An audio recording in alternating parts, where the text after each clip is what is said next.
जब से महाराष्ट्र में बीजेपी सरकार ने एनसीपी नेता अजीत पवार को उप मुख्यमंत्री और उनके कुछ साथियों को मंत्री बनाया है, तब से वॉशिंग मशीन और वॉशिंग पाउडर सियासत धूम मचा रही है। मोदी वॉशिंग पाउडर, सारे दाग चुटकियों में धुले, हर घोटालेबाज को मंत्री बनाने की गारंटी। ये फोटो ट्वीट करते हुए कांग्रेस के नेता जयराम रमेश ने बीजेपी की उस वॉशिंग मशीन का जिक्र किया है जिसमें सारे पाप धुल जाते हैं। कांग्रेस नेता जयराम रमेश ने ट्वीट किया है कि मुंबई में बीजेपी वॉशिंग मशीन अपने ICE डिटर्जेंट के साथ फिर से शुरू हो गई है। ICE का मतलब है इनकम टैक्स, CBI और ED। और ऐसा सिर्फ जयराम रमेश ने ही नहीं, कई नेताओं ने इस वॉशिंग मशीन का जिक्र किया है। महाराष्ट्र की सियासत में एक बार फिर महासंग्राम शुरू हो चुका है। एनसीपी प्रमुख शरद पवार के भतीजे अजीत पवार बीजेपी शिवसेना सरकार में शामिल हो गए हैं। सरकार में शामिल होते ही अजीत पवार को डिप्टी CM बना दिया गया। उनके साथ एनसीपी के 8 और नेता भी सरकार में शामिल हुए हैं और सभी को मंत्री बना दिया गया है। बता दें कि अजीत पवार के 9 में से कम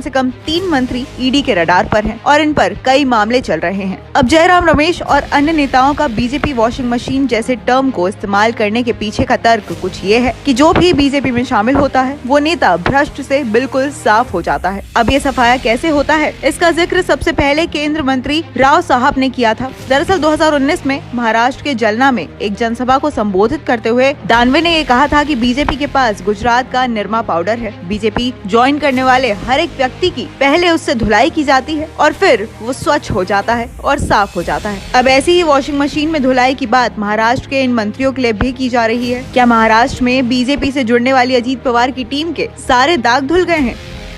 अजीत पवार पर महाराष्ट्र स्टेट कॉर्पोरेटिव बैंक की ओर से दिए गए लोन में अनियमितता बरतने का आरोप है। ये लोन घोटाला 2005 से 2010 के बीच का है। तब राज्य में कांग्रेस एनसीपी गठबंधन की सरकार थी। EOW इसकी जांच कर रही है। ED ने भी इसी साल अप्रैल में चार्जशीट दायर की थी। हालांकि ED ने अभी तक अजीत पवार को आरोपी नहीं बनाया है। इसके अलावा अजीत पवार का नाम सिंचाई घोटाले में भी है। वहीं PWD मंत्री रहते हुए छगन भुजबल पर भी कई आरोप लगे हुए हैं। 2006 में 100 करोड़ रुपए प्रोजेक्ट का कॉन्ट्रैक्ट देने में अनियमितताएं बरतने का आरोप है। ED ने भी इन पर अलग से मनी लॉन्ड्रिंग का केस दर्ज किया था। 2 साल जेल में रहने के बाद इन्हें जमानत मिली थी। मुंबई यूनिवर्सिटी में करप्शन के मामले में एंटी करप्शन ब्यूरो ने इन पर मामला भी दर्ज किया था।